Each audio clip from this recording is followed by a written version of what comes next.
இந்த பர்த்திமேயு என்ற மனிதனை குறித்து நமக்கு அதிகம் வேத வசனம் நமக்கு சொல்லுவதில்லை. அவனுடைய வாழ்க்கையில பிறப்புல அவனுக்கு பார்வை இழந்தானா அல்ல ஒரு சம்பவத்தின் மூலமாக அவன் பார்வையை இழந்தானா என்று நமக்கு தெரியாது. வேதம் சொல்கின்றது அவன் ஒரு பார்வையற்ற ஒரு மனிதன் என்றுதான் நாம் அது வசனத்தில் நாம் வாசிக்கின்றோம். அதுவும் பார்வை இல்லாமல் ஒரு வாழ்க்கையை வாழ்வது மிக ஒரு கடினமான ஒரு காரியம்.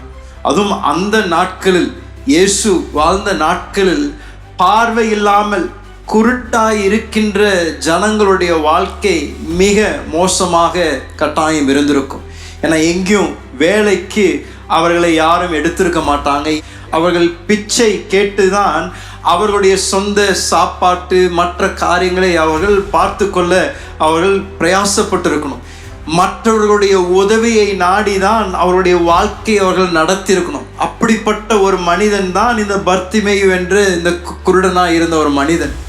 அதுவும் இஸ்ரவேல் தேசத்தில் இன்னொரு மோசமான ஒரு காரியம் இருக்கும் என்றால், ஜனங்களுடைய அந்த சடங்காச்சாரமான நம்பிக்கைகள் அநேகம் இருந்தது. அவர்கள் இஸ்ரவேல் ஜனங்கள் எப்பொழுதும் ஒரு வியாதியஸ்தரை பார்க்கும் பொழுது அந்த வியாதியஸ்தரைகளை அவர்கள் நியாயம் தீர்ப்பார்கள். யோவான் சுவிசேஷத்தில் 9வது அதிகாரத்தில் இன்னொரு சம்பவத்தையும் நாம் வாசிக்கின்றோம். சீஷர்கள் இயேசுவோடு கூட பிரயாணம் செய்து கொண்டிருந்த பொழுது ஒரு குருடனை பார்த்த பொழுது சீஷர்கள் உடனடியாக இயேசுவை பார்த்து கேட்ட கேள்வி, ஆண்டவரே, யாருடைய பாவத்தின் நிமித்தம் இந்த மனிதன் குருடாய் இருக்கின்றான்? இவனுடைய பாவமா அல்ல இவனுடைய முற்பிதாக்களுடைய பாவமா என்று அவர்கள் அந்த மனிதன் குருடாய் இருப்பது அவனுக்கு மேல் தேவன் கொடுத்த ஒரு தண்டனையாக பார்த்தார்கள். அப்படி என்றால் ஒரு குருட்டு மனிதனை அவர்கள் நடத்தினது எப்படியா இருந்தது என்றால், ஒரு குஷ்டரோகிக்கு ஒரு அடுத்தபடிதான். அப்படின்னா நீ சபிக்கப்பட்டவன், உண்மையில தேவ தண்டனை இருக்கின்றது, உண்மையில தேவ ஆசீர்வாதம் இல்லை என்று ஒரு புறக்கணிக்கப்பட்ட ஒரு ஸ்தானத்தில் தான் ஒரு குருடன் இருப்பான். ஆகையால் தான் சமுதாயத்திலும் அவன் ரோட்டருகே உட்கார்ந்து பிச்சை கேட்டு கொண்டிருந்த ஒரு மனிதனாக இருந்தான். அப்படிப்பட்ட மனிதன் தான் இந்த பர்த்திமேயு ஆகிய மனிதன். அன்றைக்கு இயேசு எரிகோ பட்டணத்திற்கு வழியாக வருகின்றார் என்று கேள்விப்பட்ட உடனே அவன் என்ன செய்கின்றான் என்றால், அந்த ரோட்டருகே இயேசு அந்த வழியாக போவார் என்ற ஒரு எதிர்பார்ப்போடு கூட அந்த இடத்தில் அமர்ந்து கொண்டிருந்தான் என்று நான் நிச்சயம் சொல்லுவேன். பர்த்திமேயு இயேசுவை குறித்து கட்டாயம் கேள்விப்பட்டிருப்பான். ஏன்னா குருடன் அந்த பாதை அருகே எப்பொழுதும் அமர்ந்திருக்கும் பொழுது, ஜனங்கள் நடந்து போகும் பொழுது அவர்கள் பேசுகின்ற அந்த சம்பாஷணைகளை நிச்சயம் காது கொடுத்து இந்த பர்த்திமேயு கேட்டிருப்பான். இந்த பர்த்திமேயு பல முறை இயேசுவை குறித்து கேட்ட நிமித்தம்தான் அவனுக்குள் இயேசு இந்த வழியாக வருகின்றார் என்று அவன் அறிந்தவுடனே அவனுக்குள்ள ஒரு எதிர்பார்ப்பு வருகின்றது.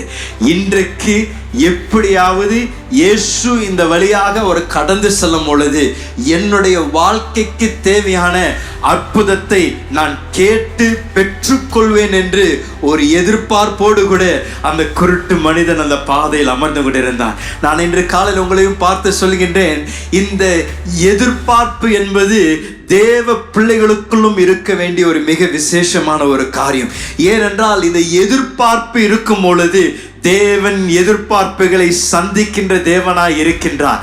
எதிர்பார்ப்போடு கூட நாம் தேவ பிரசனத்திற்குள் வருவோம் என்றார். ஒரு எதிர்பார்ப்போடு கூட, ஆண்டவரே என்னோடு கூட இன்றைக்கு பேசுங்க, என் வாழ்க்கையில் இருக்கின்ற பிரச்சனைகளை நீங்கள் இன்றைக்கு மாற்றணும், ஆண்டவரே என்னுடைய வாழ்க்கையில் ஒரு அற்புதம் செய்யுங்க, என் பிள்ளை வாழ்க்கையை தொடுங்க ஆண்டவரே என்று யாரெல்லாம் தேவ பிரசனத்திற்குள் ஒரு எதிர்பார்ப்போடு கூட வருகின்றார்களோ அவர்கள் ஏமாற்றம் அடைய மாட்டார்கள். ஏனால் நம்முடைய தேவன் வெறும் எதிர்பார்ப்புகளை சந்திக்கின்ற தேவன் மாத்திரமல்ல, எதிர்பார்ப்புக்கும் அதிகமாக செய்கின்ற தேவனை நாம் சேவிக்கின்றோம். அப்படி என்றால் இன்று காலையில் இந்த ஆராதனையில் அமர்ந்திருக்கின்ற தேவ பிள்ளைகளை நான் பார்த்து சொல்கின்றது, நாம் தேவ பிரசனத்திற்குள் ஒரு எதிர்பார்ப்போடு கூட வருவது அவசியங்க.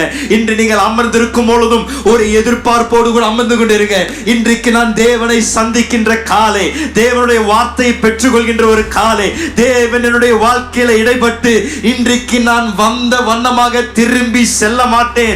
இன்றைக்கு ஒரு தொடுதலை பெற்றுக்கொண்டு ஒரு அற்புதத்தை பெற்றுக்கொண்டு தேவ வார்த்தையினோடு கூட இடைப்படும் என்று ஒரு எதிர்பார்ப்போடு உட்கார்ந்து இருக்கும் பொழுது தேவன் நிச்சயம் செயல்படுவார்.